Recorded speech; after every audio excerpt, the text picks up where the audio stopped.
Now in this lesson, I'm going to walk you through the process step by step of inserting properly formatted elements into the head of your HTML document. So in order to complete the assessment at the end of the lesson, you'll need to have access to a computer system with a text editing application and a web browser application. In the case of CodePen, as I'm showing here on the screen, which I introduced in the last lesson, it is somewhat of both a text editing and web browser application at the same time.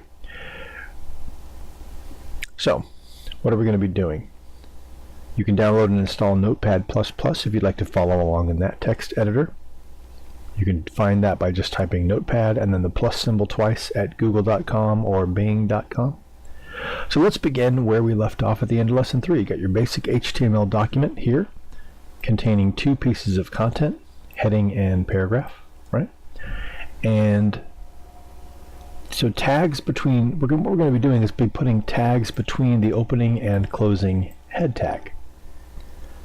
So tags that are placed here between the head tag are known as metadata tags, or data about data.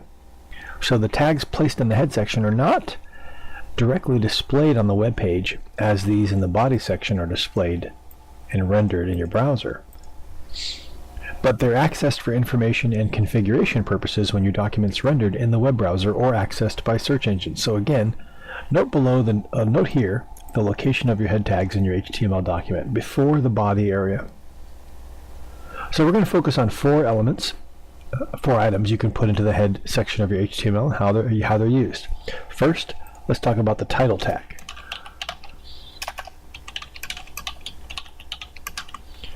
Okay, now the title tag is required in all HTML documents. You must have a title tag or your HTML page will not pass validation of the W3C validation process, meaning it's not valid HTML.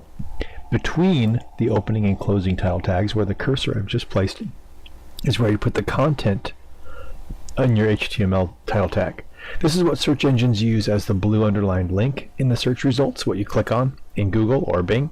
It's also the text that appears in the browser when your page is bookmarked or added to someone's favorites. So you'll want it to be short but clear.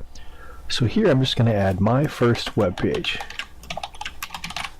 Okay, let's go ahead and capitalize that so it's consistent. So my first web page. Notice it doesn't appear here on the page down below.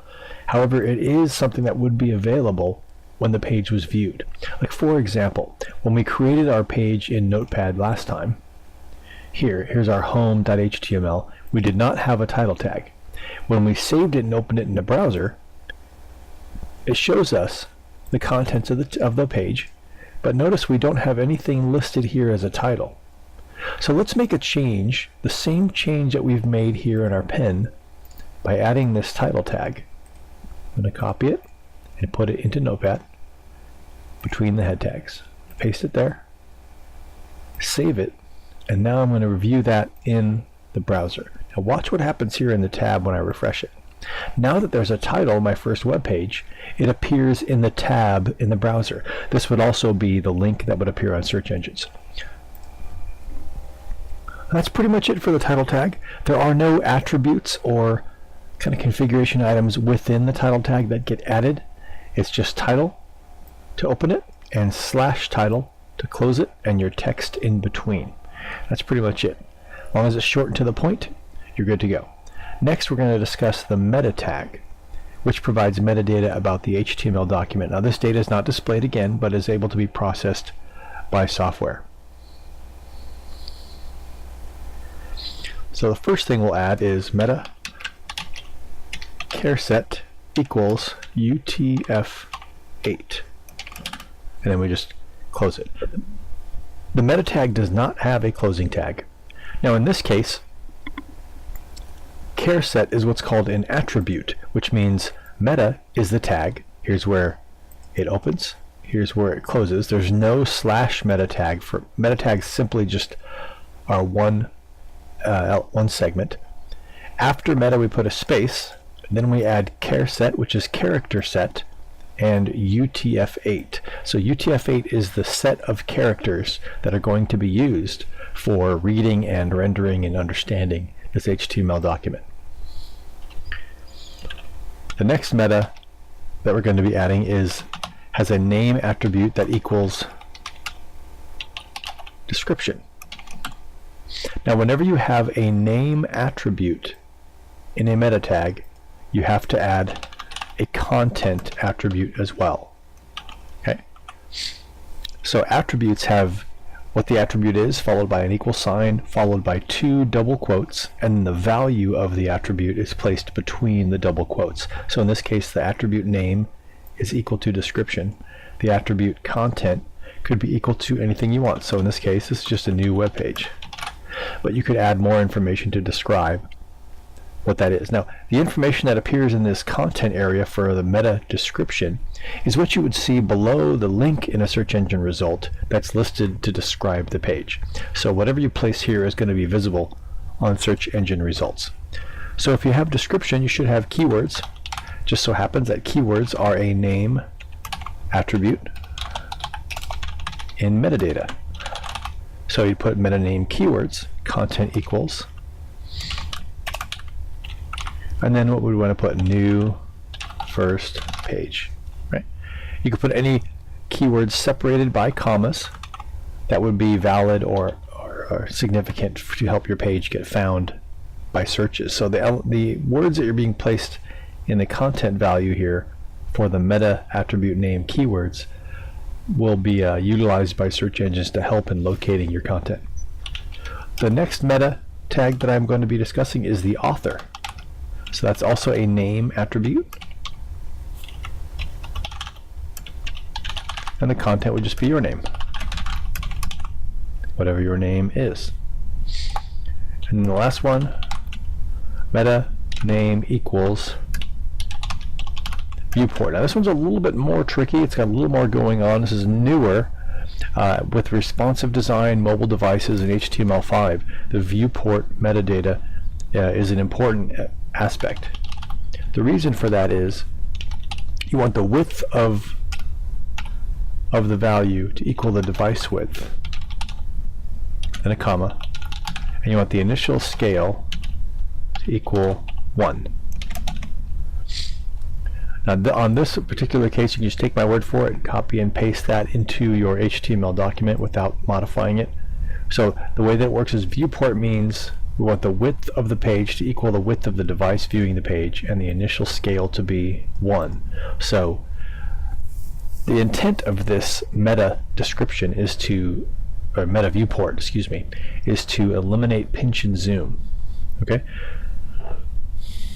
So just to go through this again, the various meta tags you have in the heading are charset. Charset defines the encoding of characters in the HTML document.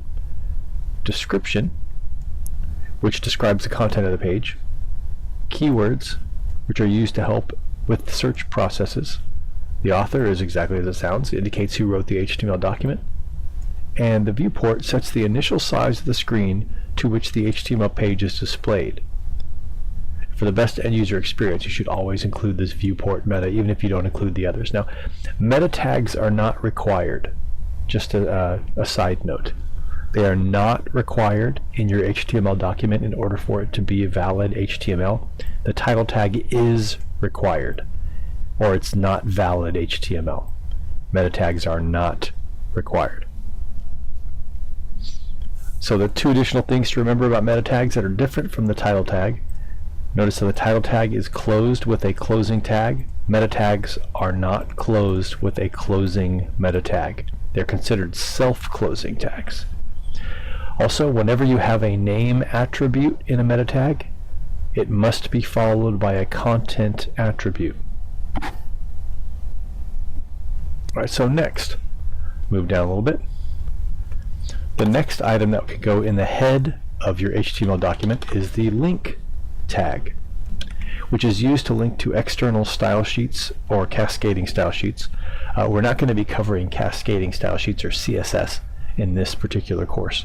That would be the next logical thing to go into after learning HTML, but we're going to be focusing on HTML. So the link tag has 4 attributes that are typically used. The first one being the rel attribute.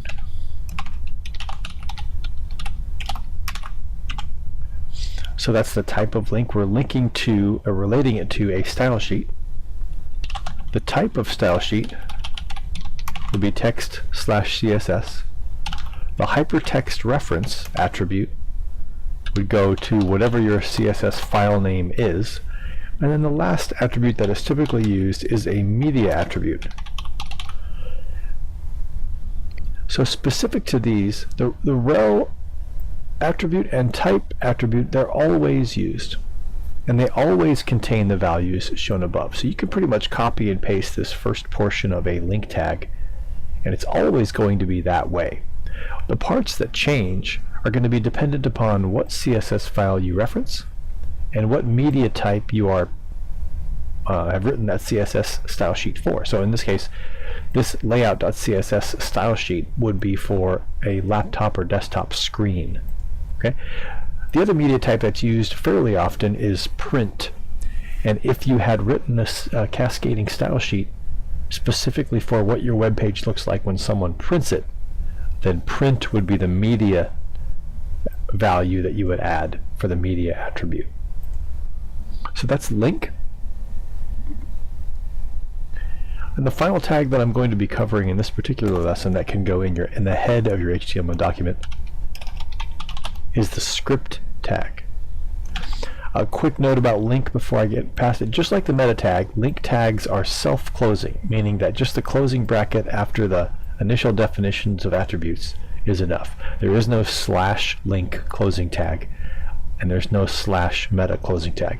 The link tag is also not required for your page to be valid HTML. So just recapping, title is required and is required to have a closing tag.